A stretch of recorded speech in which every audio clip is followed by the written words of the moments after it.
રાજકોટના ધોરાજીમાં બનેલ દુષ્કર્મના બનાવમાં ચાલેલ પોક્સો કેસમાં આરોપીને 20 વર્ષની સજા ફટકારાઈ છે.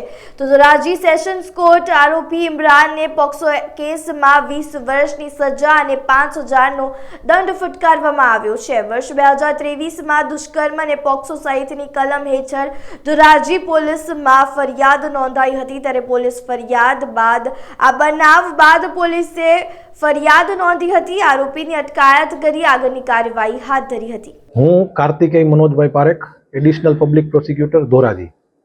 આજરોજ ધોરાજી સ્પેશિયલ પોક્સો જજ શ્રી અલી હુસૈન મોહિબુલ્લા શેખ સાહેબે આરોપી ઇમરાન સુમરાને તકસીરવાન ઠરાવેલ છે. દુષ્કર્મના કામમાં 20 વર્ષની સજા અને ₹5,000 દંડ ફટકારેલ છે.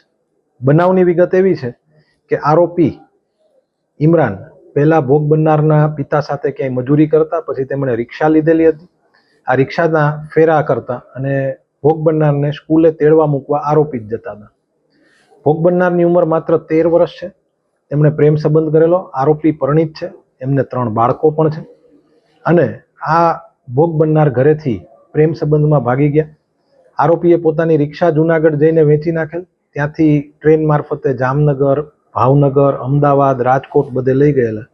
છેવટે જામનગર એ ડિવિઝન પોલીસ સ્ટેશન પાસે કોઈ દુકાનના ઓટલા ઉપર રહેતા હતા અને આ સમયગાળા દરમિયાન ભોગ બનનાર સાથે આરોપીએ શરીર સંબંધ બાંધેલો હોય.